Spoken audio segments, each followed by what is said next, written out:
कहानी शुरू होता है स्मृतिपुर से।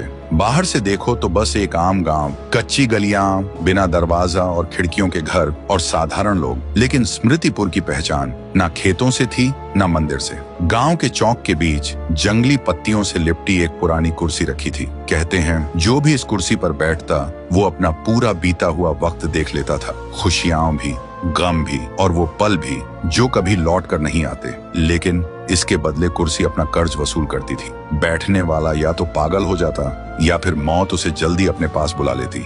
गांव वालों ने उसे मिटाने की बहुत कोशिश की, आग लगाई, लेकिन जब आग शांत हुआ तो कुर्सी को एक खरोंच तक नहीं आया। और गांव वाले जितनी भी बार कुर्सी को जंगल में फेंक कर आते, पर सुबह होते ही वो फिर से चौक के बीच खड़ी मिलती। इसलिए गांव वाले उस कुर्सी से इतना डरने लगे कि उसके पास से गुजरते वक्त कपकपाते हुए निकलते थे। गांव वाले बस एक ही बात कहते हैं, ये कुर्सी इंसान की नहीं, ये कुर्सी किसी और की है। उसी गांव में रहता था एक लड़का, राय स्टार। वो सबसे अलग दिखता था, ना शक्ल किसी इंसान जैसी थी, ना चलन गांव वालों जैसा। उसका कोई भी दोस्त नहीं था। गांव के बच्चे उसे चिढ़ाते थे, देखो देखो कौन आया, खरगोश आया, और फिर खिलखिलाकर हंसते रहते। और राय स्टार हर बार चुप हो जाता। उसकी आंखें भर जाती थी और उसके दिल में एक ही सवाल होता, मैं सबसे अलग क्यों हूँ। फिर एक दिन राय स्टार अपने दादाजी के पास जाता है और आंखों में आंसू लेकर कहता है, दादाजी मैं कौन हूँ, मैं सबसे अलग क्यों हूँ, मेरे माँ बाप कैसे दिखते थे, आपने कभी उनका जिक्र क्यों नहीं किया।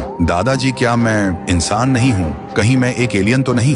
कुछ पल के लिए हवा थम जाती है। दादाजी राय स्टार की आंखों में देखते हैं पर कुछ नहीं बोलते। फिर हिचकिचाहट के साथ बोलता है, बेटा मेरा सिर चकरा रहा है, मुझे घर ले चलो। और उसी पल राय स्टार के दिल में एक और भी गहरा सवाल जन्म लेता है, दादाजी ने जवाब क्यों नहीं दिया, क्या वो सच में कुछ छुपा रहे हैं। उस दिन रात में उसे नींद नहीं आती। वो खिड़की के पास खड़ा रहा और बस चौक के बीच रखी उस कुर्सी को घूरता रहा। और उसके दिल में सिर्फ एक ही बात घूम रही थी, आखिर मैं कौन हूँ। फिर वो धीरे धीरे कुर्सी के पास आता है और उस पर बैठ जाता है। जैसे ही वो बैठा, आसमान का रंग बदल गया, बिजली गरज उठी और फिर जो उसने देखा उसके अंदर तक हिल गया। तो दोस्तों, आखिर राय स्टार ने ऐसा क्या देखा?